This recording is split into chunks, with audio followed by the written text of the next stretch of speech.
Episode 192, IRONMAN 70.3 Waco with Natasha Van Der Merwe. Welcome to the pursuit of the perfect race. I'm Coach Terry Wilson, and with each episode, I bring stories of athletes to you that share their experiences at races in order for you to learn how to have your perfect race. We will hear stories from athletes of all ages, abilities, and races of all distances. So regardless of where you fit in, there's something in it for you. Thanks for spending some time with me today. Now let the pursuit begin. Hello everybody, and welcome back to the pursuit of the perfect race. Today I have the pleasure of talking with Natasha Van Der Merwe about her recent race at IRONMAN Waco 70.3. This race took place on October 28th, 2018, where the temperature on race day was 54 and rose to 85 with the swim being canceled. She's been a pro for many years and has a great deal of information to share with me today, and I look forward to diving into your race, Natasha. Welcome to the show. Thank you so much for having me. So what made you want to do this race? Well, so many reasons, but the number one being that it's a bicycle world race. So I think most would know that I represent Bicycle World both as an athlete, but I actually work for them now. As of last year, actually the end of the year before that, so that's 2016, I became their director of team programs, and what that meant was I was running some marketing for them out of the store and would put on some workshops, some workouts, and it was just really a way for us to connect to athletes in triathlon and in Austin. And then we ran a age group team, and so there was a team of 15 of us. And basically, I was their, team manager for Bicycle World, and making sure they were doing everything that we would hope they would do as a representative for Bicycle World, racing and social media and out amongst the other athletes in town. Nice. So you've been a pro since 2009. What have you learned along the way that you used as going into this race for your training? Oh, wow. I feel like that is like an hour and a half podcast in itself as far as what I've learned. And what I learned in 2009 is totally different from what I learned in 2010. It's forever changing, as you know. As far as going into this race specifically, I'm doing IRONMAN Arizona in 3 weeks. And so a lot of my training has really been focused towards that. And truthfully, this year, my 70.3 racing had not gone as well as I hoped it had.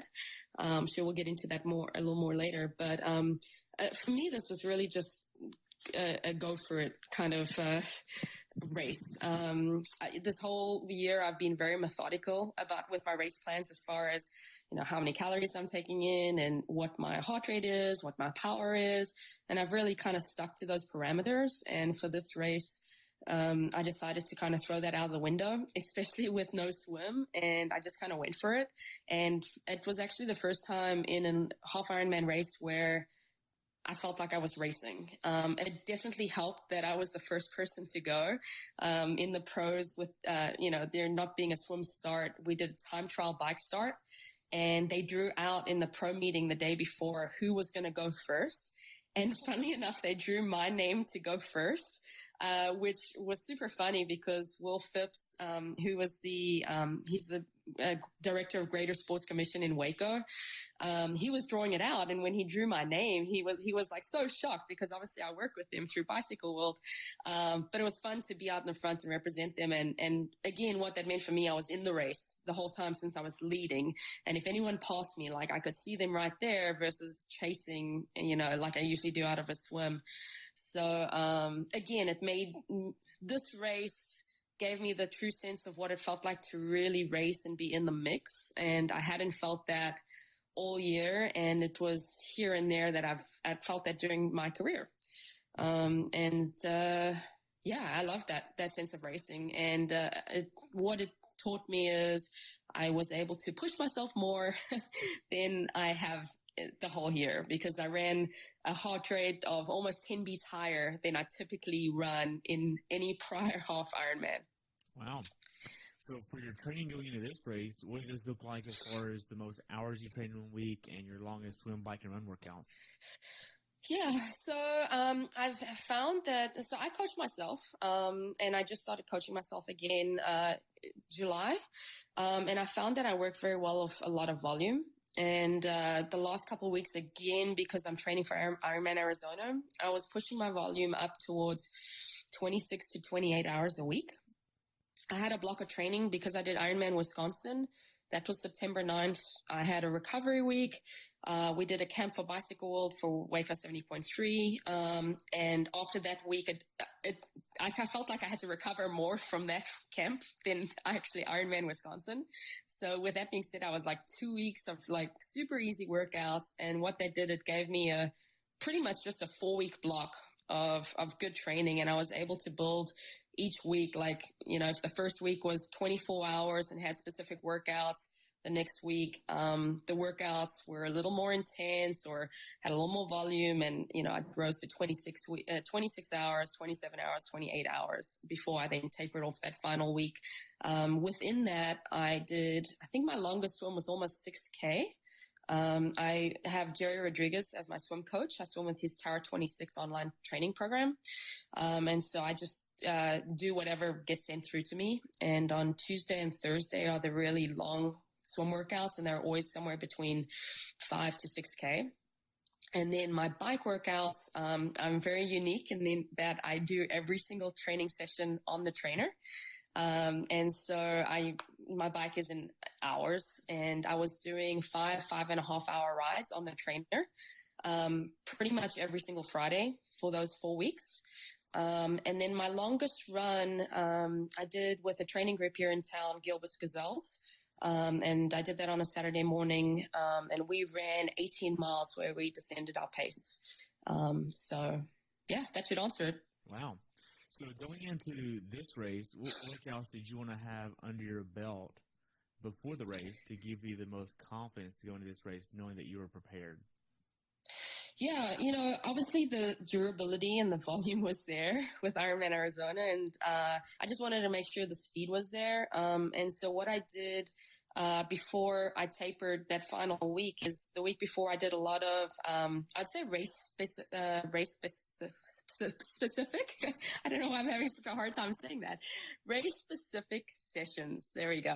And there was one session that I did that I felt gave me the confidence that the speed was there. Was I did a 20-minute bike at my goal half Ironman effort, and then I ran off 2 miles at that same effort. So goal half Ironman effort, and then I did 15 minutes, ran 1.5 miles. I did 10 minutes, ran 1 mile, and each easier interval or shorter interval, I did get a little bit faster to where the last 5 minutes, 800, I was really moving. So that did give me confidence that the speed was there. Yeah, I mean, the swim, every session is so specific that every session gives me confidence. And then just the overall consistency. I was very confident in the fact that I put in 4 big weeks back to back and felt really good about it. So nice.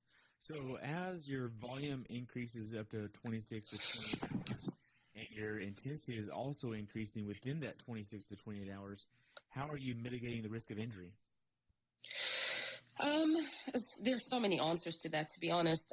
Number one is I never increase the intensity or that much. And I also my intensity is not that hard.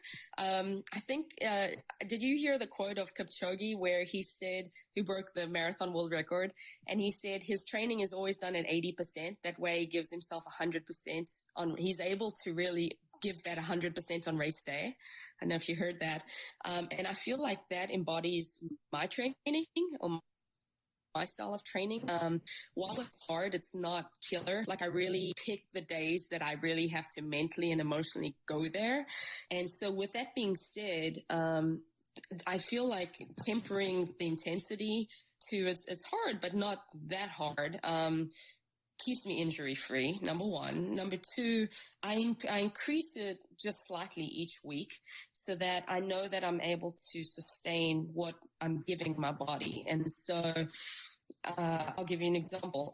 If I did a 30-minute time trial on my bike, if I did 1 week for that 30 minutes, I averaged 210 watts. Well, the next week, my goal was just to average 215 or 220. And so each week, my goal was just to get a little bit better and not swing for the fences on that. And I listen to my body. I think that's the beauty of coaching myself, is there'll be days where I maybe didn't recover from a session as much as I'd wanted to. And life gets in the way. I have a 2-year-old daughter and a husband. I feel like that counts as like another toddler. So I have 2 toddlers in the family. I'm kidding. He'll listen to this and and he'll laugh. But no, just life gets in the way, family, and you just have to listen to your body. And I can do that by coaching myself. And so I know there was one day 3 weeks ago where I had a really key session, and I woke up, I was exhausted, my heart rate was high, and I was like, no, I'm just going to do an endurance day today, active recovery, everything. And then the next day I hit that session, and I hit it the best I'd ever hit that type of session. And so listening to my body, and then I have an amazing team taking care of me here. I'm a member of Generator Athlete Lab, which is a recovery studio where they have contrast baths. It's like a really hot tub and a really hot tub and a really cold tub. And you go there, and I go there anyway, and I sit in their infrared sauna for 30 minutes. And then I get into their contrast tubs where I'll get 3 minutes in the really cold tub, 3 minutes in the hot tub, 3 minutes in the cold tub, and I go back and forth. And I feel like a brand new person when I leave there. And so I try to go to that recovery lab 3 times a week after my key sessions. And then I also get a massage probably once a month. Really heavy training, I'd get one bi-weekly. And then the most important person of all is my chiropractor. I honestly had back issues my entire career and never raced a half Ironman or Ironman up until I met him 3 years ago. Where I would get off the bike and my back would be just in excruciating pain for like the first 2 miles. And then working with him, and then working through the strength training that he gave me, and then just seeing him regularly, I've never had back issues before. So I think a combination of everything. Wow. So yeah. Going into this race, you kind of touched on it a little bit with the 26 and 28 hours where you didn't really want to train that day, but how would you know to adjust your plan versus, hey, you might be tired, you might be fatigued, but you still need to push through this workout? And how do you know to push through that versus backing off and giving yourself recovery? Yeah, I mean, for the most part, I've been doing this long enough that I just know my body so well. In the past, I would say my answer would be giving it a go. I would actually start the session and I'd give myself like that 20 minutes to warm up, and I would do the first interval. And if I looked at like the effort, luckily I have a power meter, I have a heart rate monitor, and then I have perceived effort, and I'm always weighing in on all those numbers. And if it just doesn't align and it's taking a lot out of me just to get something done that normally wouldn't take as much out of me, then I know, okay, maybe it's time to just pull it for the day. I spent so many years of my training trying to prove that I was tough and, in every session, and I was a hard worker and I could work harder than everyone else. And I'm kind of over that. I felt the beginning of this year, I learned that it doesn't matter how hard I do it in training. If I can't do it on race day, well, what's the point? And so I guess I'm very attuned to workouts. Like if I really want to get the certain result out of this workout, I need to be ready for it. Otherwise it's taking something out of me emotionally for my race that's coming up. Does that make sense? Yes. So knowing that you work at Bicycle World as an employee there, you also train, you also have a daughter and a husband. How do you balance life, work, and training with all of these different plates you're spinning? Yeah, so we scheduling everything meticulously. We actually have a dry erase board, like that sits on the counter, and I write down everything that I'm going to do for the week on this dry erase board. And then I get together. So another thing that has to be said is my mom, who is from South Africa. That's where I'm originally from. But she lives with us, and she lives with us to spend time with Nadine, but also to help with Nadine. And so she plays an instrumental role in helping me get all this done. And without her, I don't think I would be able to accomplish what I'm doing. But that has to be said. Then going back to the original question is scheduling. I write down everything from eating to napping to dropping Nadine off at school. Like, I line everything out meticulously as far as what I'm going to do each day. And then I circle in with the family and say, does this work for you? And everyone's like, yes, this is good, or no, you forgot about that. And then I adjust it. One thing, so my daughter is 2, and she just started she goes to a little church school from Tuesday to Friday, and she goes there from 9 to 1. And so what I did is I actually moved all my key sessions, and the majority of my training happens from 9 to 1, Tuesday through Friday. And with that being said, Saturday is pretty much open. I do my long run in the morning, and then I have time to spend with the family. We have a Lifetime just down the road, and so I use the daycare there. I mean, that's huge as well. So for me to get my swim in, Nadine goes to the daycare. And then on Sunday, we have a church day. And so I feel like we're balancing kind of family, the training, and then the work. It's all the other time. I feel like I'm not working, but I'm working all the time because, you're answering an email here, you're on the bike spinning, you're answering emails, you're making calls. I put Nadine to bed for the night, and then everyone hears from me at that point because like from 7 to 8, I'm just like rapid fire on all my emails before kind of shutting it down for the night. Wow. So going into this race to talk a little bit more about this and even just some of your career, how would you go about explaining what sport means to you to someone that doesn't understand sport and endurance athletes in general? How would you go about explaining that meaning in your life to someone that doesn't even understand it? Wow. There are many different directions I could go with that. I would start with, I feel like me participating in sport improves my quality of life.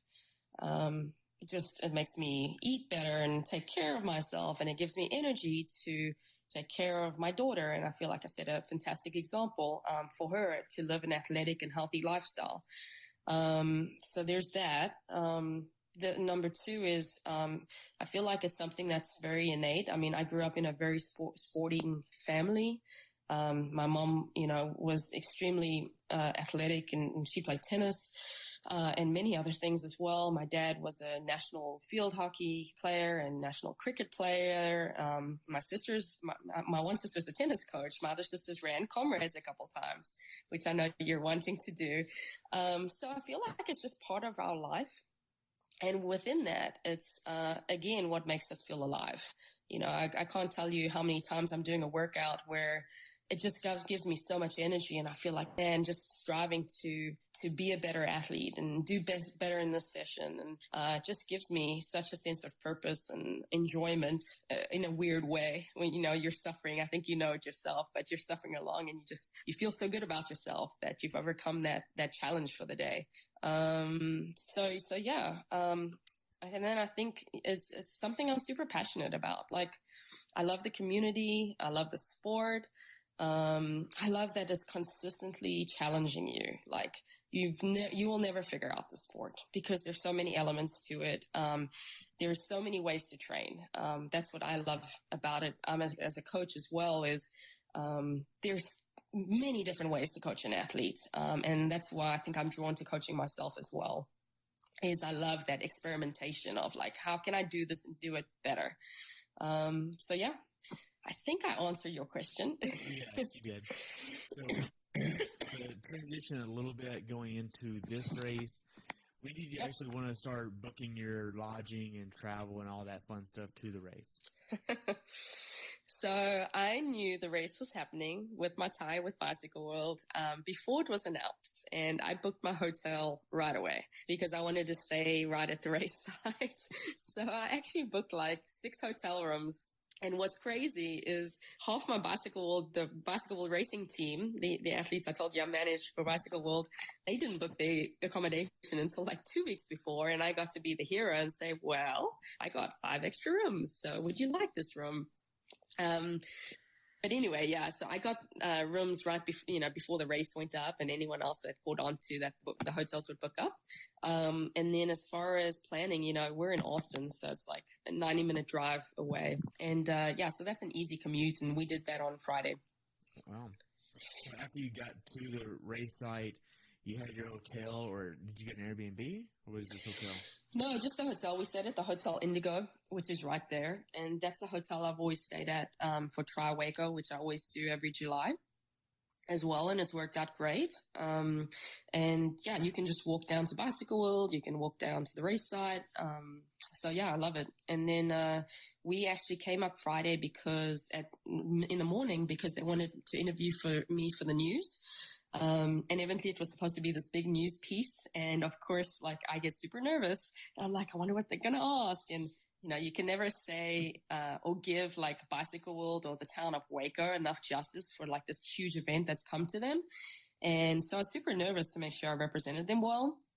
And then we did this long interview, and then the interview came out and it was like, I think they shared like not even half a sentence of what I said.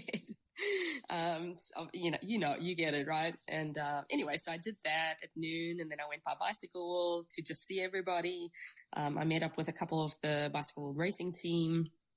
Met up with Todd, the owner of Bicycle World, and then we just hung out. And then my husband's family, a lot of them live in Fort Worth and Dallas, and they all came down. They'd never seen a triathlon. They'd never seen me race.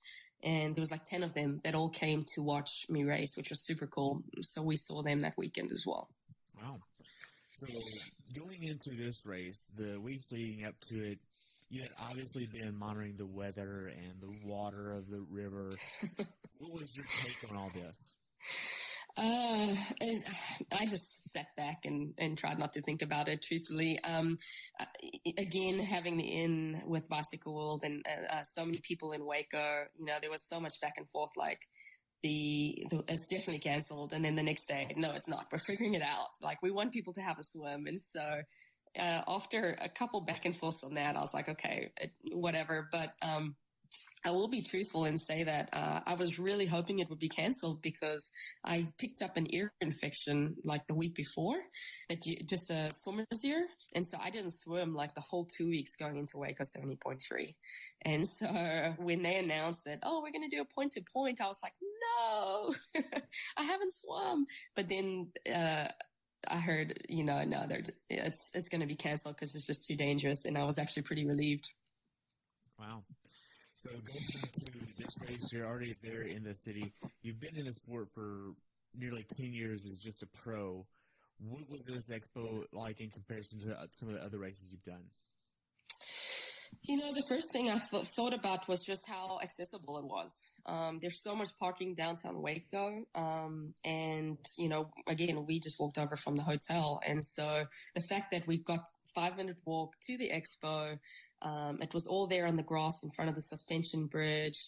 So it was a great setup to just kind of walk through the expo, get my packet and head out and kind of be done with it in 10 minutes, which I loved.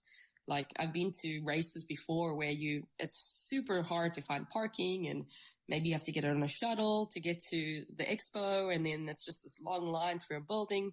And this wasn't it at all. It was just like everything was right there. So wow, I like that. So the day before the race, you realize that the swim is canceled. You go to the pro athlete briefing, get all this information, and they actually draw your name first here to go off when the time trial start. How did this make you feel? I was pumped, actually. Because, again, the biggest reasons for me racing is really wanting to represent Bicycle World as best I can. And knowing that I was going to be in the front of the race through the drawing of going out first allowed me to think that I would be doing that. And it did, because I came off the bike second right behind Lauren Brandon.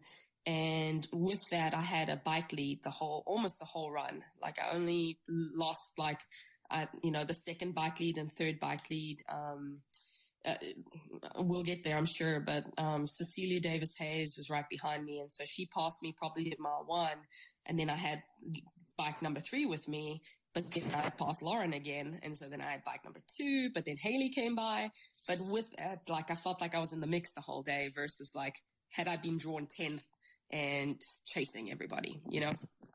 I feel like a lot of people don't understand and don't really understand the concept that many pro women and even some of the pro men, if you're not really at the very tip of the spear, you race the entire distance by yourself.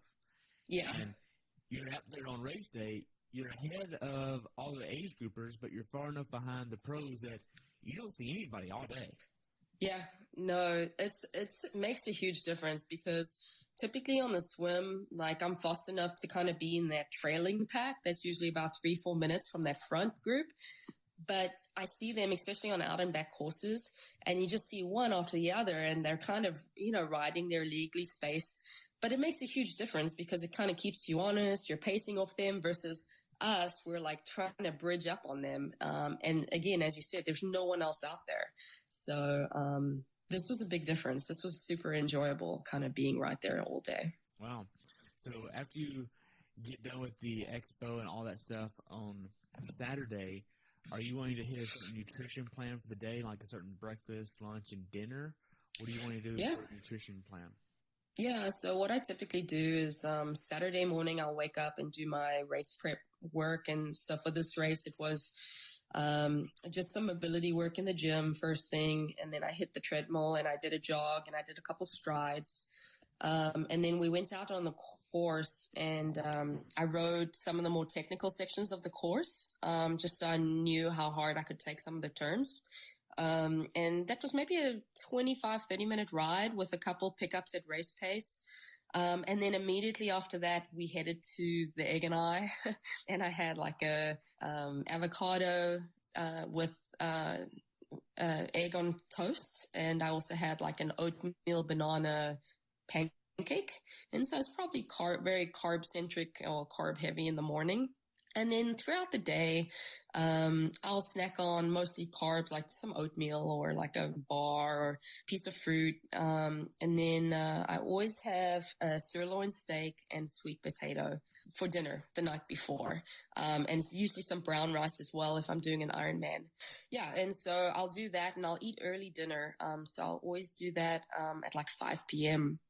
I know a lot of people, are like, oh, steak's too heavy the day before, but I eventually switched to it because in training, whenever I had a steak and a sweet potato, the next day I would literally crush my training. And I think it was from the iron and the B vitamins. And I just felt so good.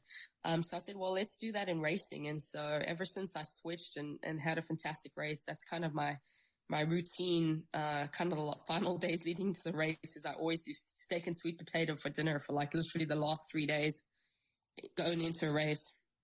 Wow. So I know you're using a felt bike and you've kind of transitioned through a few bikes in your career. What do you think of the felt and how do you like it in comparison to the other bikes you've used?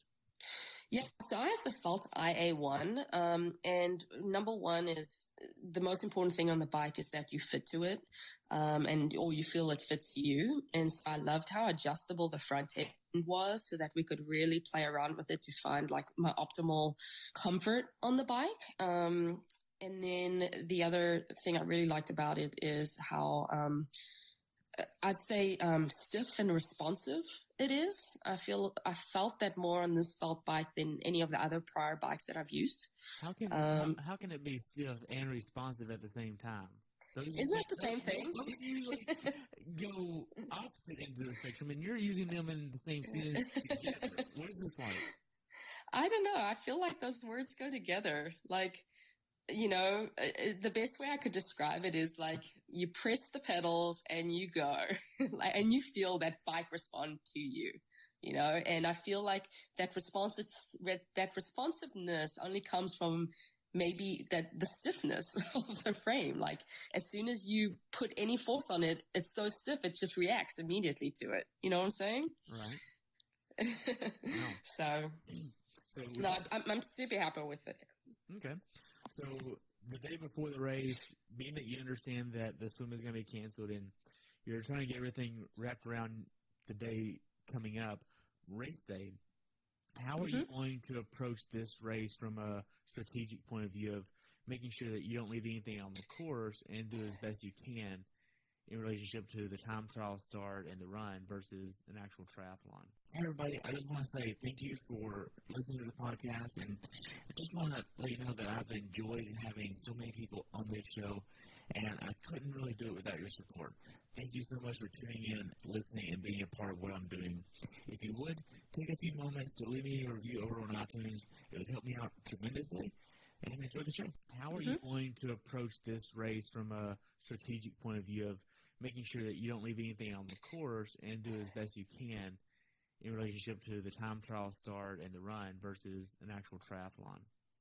Yeah, so the biggest difference was the warm-up. On a typical triathlon, you obviously have the swim to warm up, and then before that, you may do some activation exercises, jog, and here going straight into a time trial bike, essentially almost going all out. I really wanted to have a good warm-up, so I was fortunate. I swung by Bicycle World, and they had an extra trainer I could use. And what I did is I took that trainer down to the race start with me. And when I typically do a really hard workout at home, it takes me about 20 minutes to feel warmed up before I hit my intervals.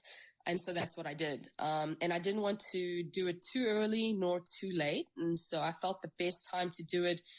I was starting at 8:05. And so I made sure to be off the bike at 7:50, which is cutting it close because I know as soon as I got off the trainer, got everything together, rolled down, like everyone else was lined up. And like I rolled down to get in my position, and there were only a couple more guys to take off. But I felt like, I was ready to go at that point.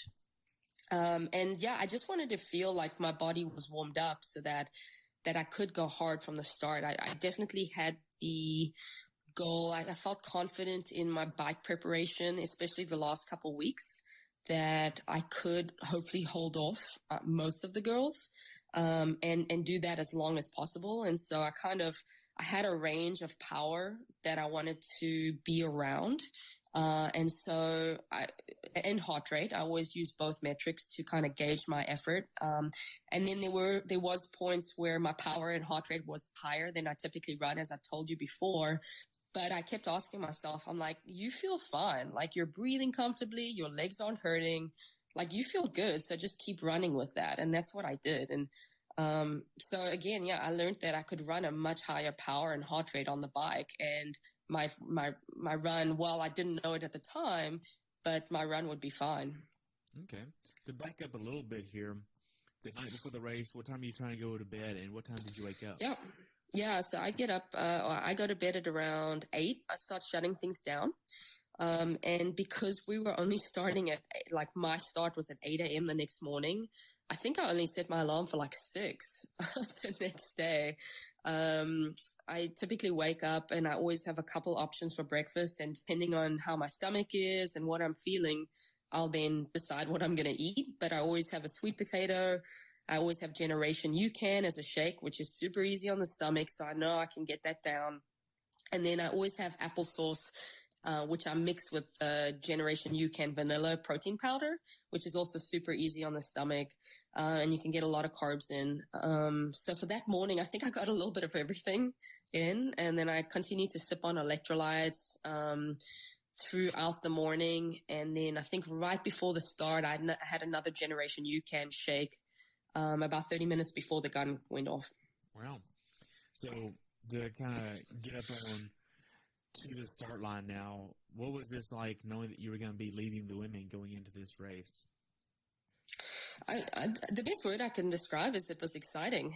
At the end of the day, as far as the race plan goes, you only have full control of your performance and your ability to work out there. And so that's kind of, in my mind, I really wasn't concerned about anyone else. I was just really concerned about making sure I was giving it my best effort. I was trying to nail the power I was hoping to hit and making sure I was taking down that nutrition.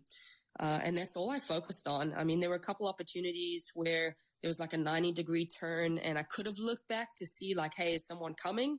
But I was like, what's that going to do you? Like, if you see someone, it's probably going to get you down. And if you don't, it's just going to confirm that, hey, you feel really good. You're pushing really good power. And I just didn't feel like it was worth. And then again, what that would do is it would make me be concerned about them instead of just me. So I just kind of put my head down and just stuck to task. Okay. So I know you mentioned something about your race effort being around 210, 215 watts on the power side. Is that what you were wanting to hit on race day, or were you wanting to go more off of RPE or heart rate? What was this like for you? Yeah, so I actually pushed a lot more than that. On my watch, I lap my parameter every 5 miles, so that I can compare when I go back and look at data, I can see where the decline starts to happen. And so I actually started out for the first 5 miles at 234. And my heart rate was 162, so it was kind of right where I wanted to. Again, a little higher than I've raced before, but I think moving forwards, this is where I will race and feel comfortable racing. And so, yeah, I definitely looked at the power, and it was more of a, dang, you're killing it versus because 234 would be like, yeah, that's what I would like dream to hit on this. I knew I wasn't going to hold it the whole way because it was a little higher than I was expecting. But I was going to try to hold it as long as I could. And I actually held over 230 for the first 20 miles, keeping my heart rate all around the same. And then my cadence, I always keep an eye on it, and I always run around a 77 to 80 RPM. And that depends on the course. But for a course like that, that was kind of right in the money for what I was thinking my cadence would be, which is usually determined by feel for the day. And then after that, I started dropping off, but not much. I mean, I dropped off to 220, 224, 215, 212. My worst was 210 right at the end. But I remember like there was a bit of a tailwind. There was a bit of downhill. And I was just looking at my speed and thinking, okay, speed is good enough. If you push any harder, it's probably going to take too much out of the run and you may get like 0.2 miles per hour faster. So then I kind of took power off the table, like the last 10, 15 miles. And went by like a little bit of speed, a little bit of perceived effort. Okay. So with the bike ride here, were there any situations where you needed to surge or go faster because you did a race recon, or make sure that you avoided certain potholes or anything that you used from the race recon for the actual race? No, not at all. Yeah, I mean, I felt like I rode pretty steady throughout. The only thing that came into play is when Lauren Brandon came by me, and Chelsea Sidara, she also came by me right behind Lauren. Crazily enough, like the official vehicle, right as Lauren passed me, the official vehicle like came right in front of me. And then like stopped, and right before we were taking a left turn, and I had to like completely break up just so that I didn't hit his vehicle, or not his vehicle, but his motorbike. And what sucked after that, because I knew in my mind, like, okay, if someone passes me, hold on to them, like stay like that 6 bike length back and use them as a carrot. And that just kind of blew up my plan, because with that stopping, and then like all of a sudden she was kind of gone. And while she didn't move up the road too much, it was still like she was probably 200 meters up the road with Chelsea for the rest of the ride, slowly gaining a little distance on me throughout. So how do you handle this? I mean, it's literally like this official knew exactly what he was doing to stop you from hanging on. I mean, why would they stop in front of you like that? So I think what happened was she passed me, and right like a minute later, we were taking a left, and instead of like, because they were a vehicle, I think they were looking for cars is I think what happened. Instead of like, hey, the coast is clear, keep going. And so that's the only thing in my mind that I can think why he stopped. But I literally like had to yell at him not to hit him. And then I actually went up alongside the vehicle, kind of missed the turn and turned back. I wasn't too happy, but I know it happens. I was just glad I didn't get hit. Wow, that's craziness. So along the bike course, how was the aid stations? Did you have enough time to get what you needed? Were they placed in good positions as far as the hills are concerned? What was this like? Yeah, no, I felt like they actually had a lot of support on the aid stations. There was just a ton of people out there. And for the fact that everyone there was doing it for the first time, it blew me away because they like held the bottle perfectly. You know, I felt like everyone did such a great job. And the aid stations to me actually felt longer than what you usually find at a half Ironman. Like typically you're like totally rushing to get the bottle and throw away your other bottle. But this one, I felt like I had so much time to get everything I needed. And then I feel like they really extended the drop-off zone as well. Like, you know how they do the last-minute trash? Like sometimes it's like right after the aid station. I remember riding for like a minute or two, and then there was a final, like, this is the final zone. I was like, oh, wow. Like, I had a lot more time to throw everything off. And then as far as like placement, I felt like they placed it very well because I didn't have any issues getting aid when I needed to. Right. So let's just talk about your nutrition a little bit here, because you mentioned that you use UCAN before the race, but then during the race, you're going to hit 300 to 350 calories for a 70.3, but this is coming from Gatorade Endurance, which is going to spike your sugar, which is against what UCAN uses. And you know this, so why are you doing this? I totally know this. I ended up switching just out of what's the right word? Convenience would be it. Again, like I start with Generation UCAN because I know it's my fail safe. Like I know if I miss every single aid station afterwards that I'll be fine. Because I've honestly done like 4-hour rides on a very little Generation UCAN and felt great. And again, it's what I train with every single day. I love and trust the product. But there was been so many races where like I've lost my bottle, maybe riding over, that happened earlier this year, like in Chattanooga. I rode over a to railway track and my UCAN bottle kind of spurted out and I lost that bottle and I had to switch to Gatorade if I wanted to get in some calories. And I just felt like I needed to be able to rely on course nutrition. And especially for an Ironman, like I'm not stopping to get my special needs, even though I know that's how UCAN works. But I know I'm drinking all the time. And I haven't training tested like what works well for my body. Generation UCAN works really well, but I can also do well on Gatorade. And so I think for convenience of what is on the course, I've ended up just, okay, let's start here, but let's just take what's on course after that. Okay. So as far as the bike ride goes, is there anything that you'd want to tell someone to be aware of that hasn't done this bike course before in the future? Yeah, I think it'd be helpful to go and ride the course. There are a lot of turns on there. And so just to know where the turns are coming up, would I think be very helpful. Because we can take the turns a lot quicker, I think, than most people. And then especially if you know the course, you'll shave a lot of time. The other thing is there are areas of chip seal. And if that's something that is going to get to your head, you need to be prepared for that. That's honestly not something that I care about at all. I think having a power meter and knowing I'm putting out the power and the effort, no matter what the surface, I think helps me with that. But yeah, I think just be prepared that there is some chip seal and be ready to attack it as best you know how. And then I think it's helpful to know like where the areas that are flat and downhill, like I knew that it was going to be hillier and turnier the first start of the course and more of a straight shot, a little bit downhill coming in. And yeah, that just helped me mentally break up the course, know where I could push, etc. Okay. So as you're getting closer to T2, this is not your first time to go through this. So you obviously have some type of plan that you want to execute, not only for transition, but the moments leading into transition to where you might want to raise your cadence or lower your power or lower your heart rate or finish off some nutrition. What is this like for you? Yeah, I really don't adjust. I think when I was a new athlete, I would be very concerned about like, okay, let's make sure to sit up a little bit, stretch your lower back, bring the cadence up, back off the power, be ready to run. Now I'm pushing it all the way in.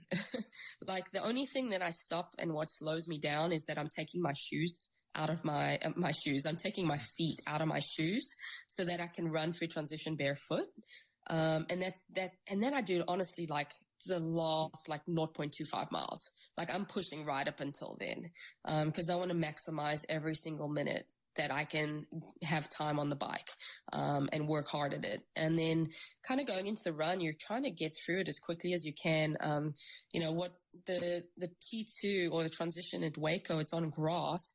So you're actually running through the grass that can be somewhat uneven. And what I found when I was running is my shoes kept on hitting the ground. And so there were a couple times that I almost lost the bike completely from my grip. And I had to run very slow with it because I almost stopped and just took the shoes off. It actually got that frustrating, and I've never had that happen before. But yeah, so that was kind of what my T2 was like. And then I do something where I throw my bike up on the transition rack, and then I have my running shoes. I don't put it, I had socks on, but typically if it was a normal race, I'd put socks on and running shoes, but we had our socks on already.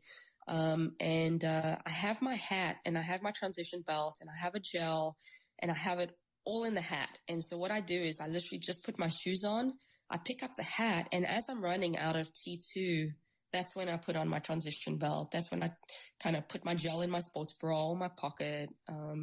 Yeah. Okay. So you're in there for exactly 2:15, and then you're heading out on the run. Did you have a specific plan for the run of how you wanted to execute the run? Did you realize what place you were in already? Yeah, I didn't actually know what place. What I did know was I was off the bike in second, and I was super pumped that I held off all the other girls. So, Lauren passed me on the bike. Chelsea also passed me, but she was riding on Lauren's wheel a little bit, or got a little close on some of the hills. So she actually ended up getting a 5-minute penalty. So with that, I came off the bike in second. And, when I get off the bike, I actually use a strategy to where I just try to keep my effort the same as what it was on the bike, and my heart rate the same. And so for this bike, my heart rate was 162 the final 5 miles. And if I look at my first mile of the run, my heart rate is 162. And sorry, that strategy has worked really well for me, because I feel like if you're going from just say a 160 and all of a sudden your heart rate shooting up to 170, that's something that's totally unsustainable. And so I've always started my runs based on heart rate and not speed, and then a little bit of perceived effort as well. And so, yeah, with that, I'm looking at my run splits right now. I ran the first mile in 6:39 at that heart rate. And then, of course, as you know, we hit Cameron Park, and you're just going uphill. And I'm surprisingly, like I took the hill section. It's like a 2-mile hill section. And I ran that at 7:14 and 7:03, keeping my heart rate exactly the same as the average. And then slowly after that, my heart rate slowly crept up, which is normal and what I like it to do. And then my speed went down. Like I was able to hold sub-7s again for the next couple miles because I was flat. The only other, outside of Cameron Park, the only other uphill is when you're going up to the bridges. And so you come out of Cameron Park, and there's a little uphill going to cross the bridge, and then it's all the way flat.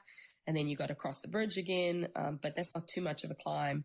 And then you, of course, hit Cameron Park, and I feel like that's where the wheels came off, because that's, I dropped down to like an 8-minute pace at that point. And I don't remember feeling like I was anaerobically unfit for that effort. It was just my legs were just shot, quads more than anything. And I think because I hit the downhill so hard on the first loop. And I think just a little bit of stiffness set in, and I remember my feet feeling really sore. And I think it's because, you usually try to run as light and tall as possible, but I just remember hitting the ground pretty hard coming down those hills. Right. So I was looking at the pictures of you from this race, and I know you started off with your top on, and then you eventually took that off and just went to your sports bra. Was it that hot for you, or was this a tactic? What was this like? Yeah, it just felt hot at that point. And, I think, as you said, it rose into the 80s. I'm not sure if it hit 80 by the time before we were done, but I feel like the material more than anything just felt hot on my shoulders. And so that's why I took my top off. Wow. So the hills at Cameron Park, what were your tactics for you to tackle these the best and efficient way for you? Not look at them. If you look down, it's all fun, right? Yeah, well, that's the thing. So I actually did a run clinic with Valerie Hunt. She's a really great run coach who used to live here in Austin, and she lives in Dallas now. And she had us run up a hill holding someone's hand they had their eyes open and you had your eyes closed. And what we came up, so we would run up this hill with our eyes closed. And the result of it after the run was that we didn't know we were running uphill. And so if you don't look at it, there actually been studies said that, just looking at a hill, people's heart rate goes up, and the anxiousness goes up. And so I literally kind of just kept my eyes down. And I feel like there were points where I even closed my eyes just to say, you're not running a hill, ignore it. And then also breaking it up. I actually loved the fact that you ran the one hill and then you kind of ran into this little park on this off-beaten trail. And so in my mind, I was like, okay, just get to the path. And then the path was flat. And then I'm like, okay, just get to the end and it's mostly rolling. And so I broke it up into 3 or 4 different blocks, 200 meters up the road, 200 meters up the road without looking at it though. Wow. So as far as the data screens that you're looking at total time, distance, pace, and heart rate? Yeah, and then cadence. I look at that on the bike as well. As far as the run, I'm looking at just my pace and heart rate. I always like to compare that. Okay. So as far as the run goes, how did the miles, say, 8 through 12 go? As far as pacing? Just for you in general, how did these go for you?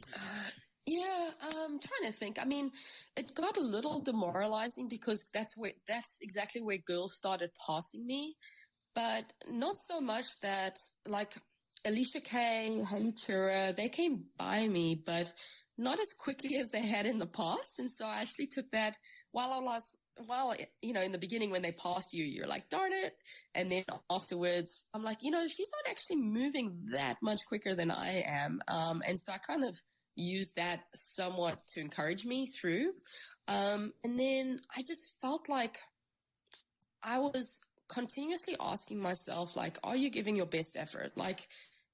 Is this all you can do for today? And my answer was yes, every single time. And so those final few miles, that's all I thought about. And I also knew that my husband told me I was in 8th, but 7th and 9th, we were all within a minute. And so I was just like, okay, you got to maximize every single step here because, yes, while you're, maybe 3rd on the course, again, because the time trials start, truthfully, you're in 8th and there's a whole bunch of girls right around you. And I kept on having that in the back of my mind, that kept me kind of working hard right to the finish line.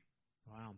Because I know looking at the results in the past, I think between just a 1 minute time frame, it separated 3 or 4 girls. Yeah. Yep. I mean, it was just super close. Yeah, it's crazy how close these races are really getting on the pinnacle, I guess you would call it.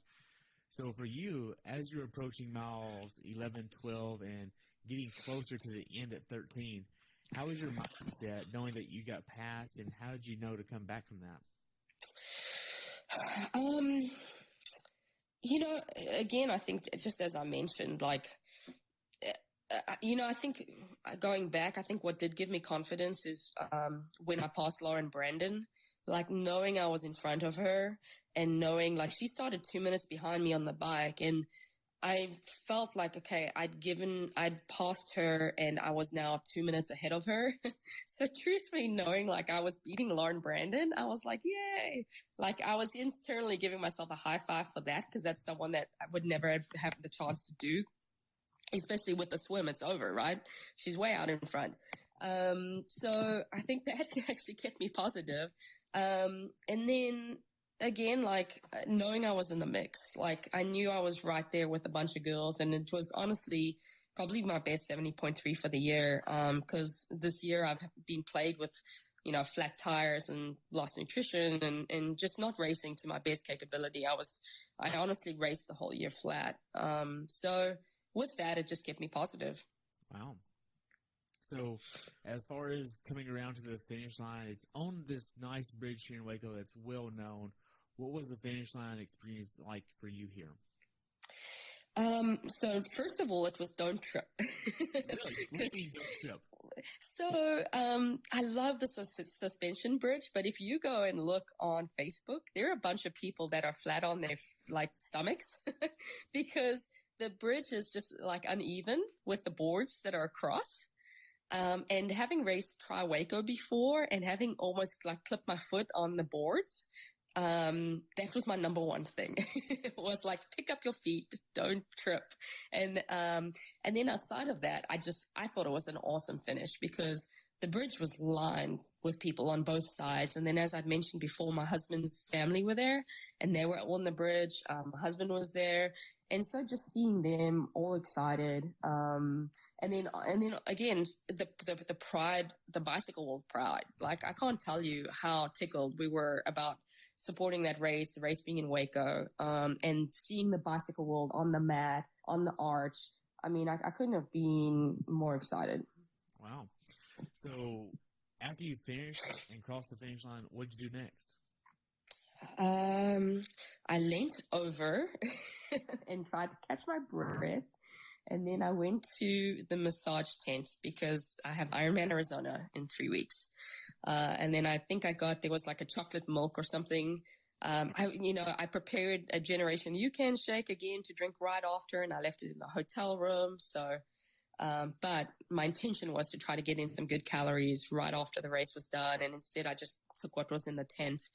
I had a massage, and then after that, I knew the Bicycle World racing team athletes and then the owner of Bicycle World, and along with like the whole home office, they were all racing as well. Some of them doing their first 70.3. So I actually went back out on the course. Funnily enough, jogged around a little bit, which I think helped me loosen up my legs, and went to go cheer them on. And then two of the girls, they actually won overall female. They won the age groups, but then they went 1 and 2 overall. We're girls on the Bicycle World racing team. And the number 1 girl is a girl that I coach. And so I made sure to be out there to watch her finish. And then I was out there to see Todd, the owner of Bicycle, finish. And then a few other of the athletes, before then going to Rudy's and meeting my husband's family. We went and got some lunch with them and hung out. Wow, that is awesome. So yeah. Looking back on it, what's something that you learned from this race that you want to pass on to someone who hasn't done this race before? Done this race specifically. I think it would be helpful to know the course. I think, there are a lot of people were shocked by Cameron Park Hills. Some people maybe, were surprised at some of the chip seal sections on the bike roads. And me knowing what was coming, knowing the hills coming, I think that really mentally prepared me. Funny enough, doing Tri Waco was actually like the huge blessing in disguise, because Tri Waco, you run up Cameron Park, but it's like 100 degrees. And so doing that and then doing Cameron Park again, but only in 70 degrees, it was like, oh, this is nothing. It's like way easier. And so I think like that actually helped me a ton. A, you got to know the course, and then B, the conditions for the day is actually much more tolerable. What else? I would say if you're planning on doing Waco next year, book your hotel now. It really was awesome. Like just walking out of the hotel and walking to transition. I mean, there are some races you can do it but not many. I mean, there's so many hotels there down in Waco, like right by the start. And so to wake up late and be super chill, I thought that was really nice. Wow. So I would recommend that. So we covered quite a bit about your race. Do you have anything else you want to add? No. I mean, I think I've said it enough that again, what an exciting thing it was for Waco. The fact that there's a 70.3 in Waco. I think 10 years ago, no one would ever have guessed that. And that just makes me super excited for what's to come in Waco. You know, they obviously love the endurance community and triathlon and, you know, obviously with Bicycle World, kind of running all of that. So yeah, just the pride is really high to be a part of it all. Wow.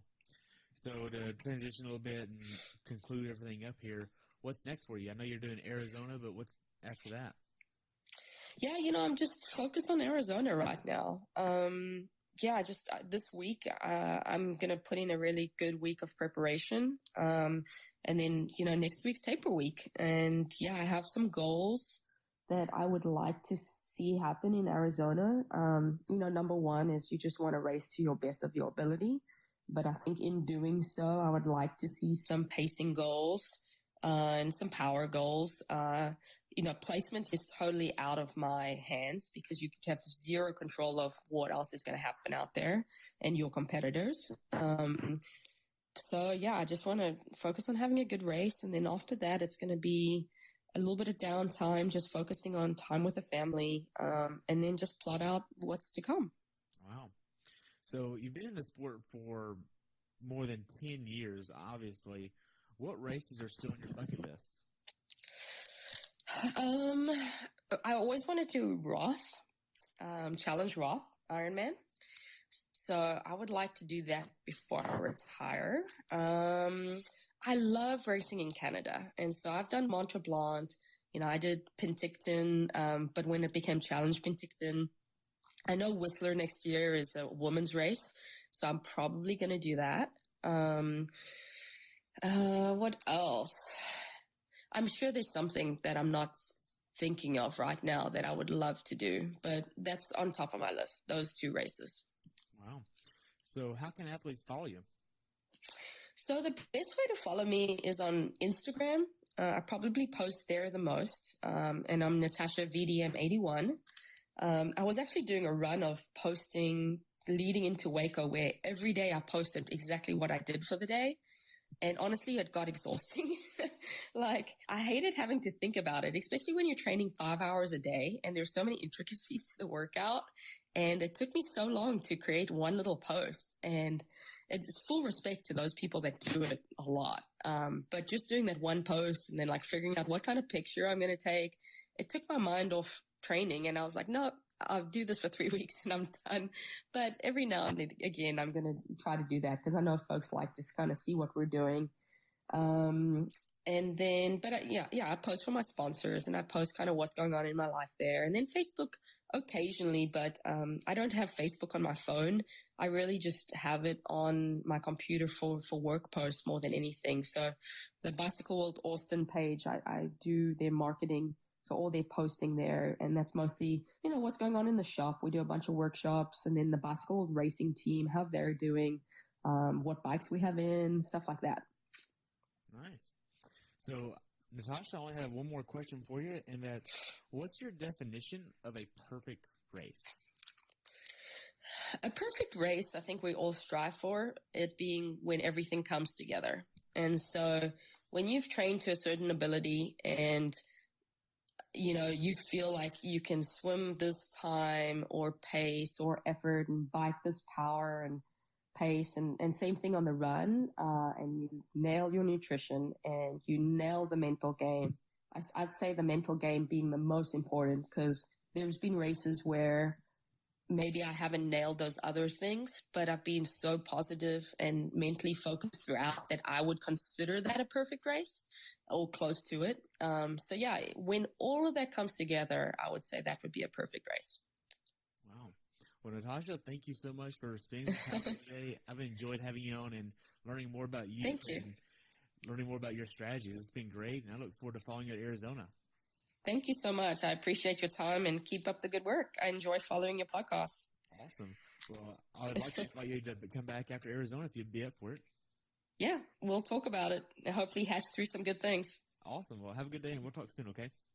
Thanks. Appreciate it. Thanks for tuning in today. I hope you were able to learn something from today's episode. If you enjoyed the show, please take a minute to leave a review on iTunes or share it with a friend. Be sure to subscribe so you never miss an episode. If you'd like to see pictures from this athlete's race, learn more about who I am, what I'm doing, or be on the show yourself to share your story, check out my website at CoachTerryWilson.com. Until next time, continue the pursuit.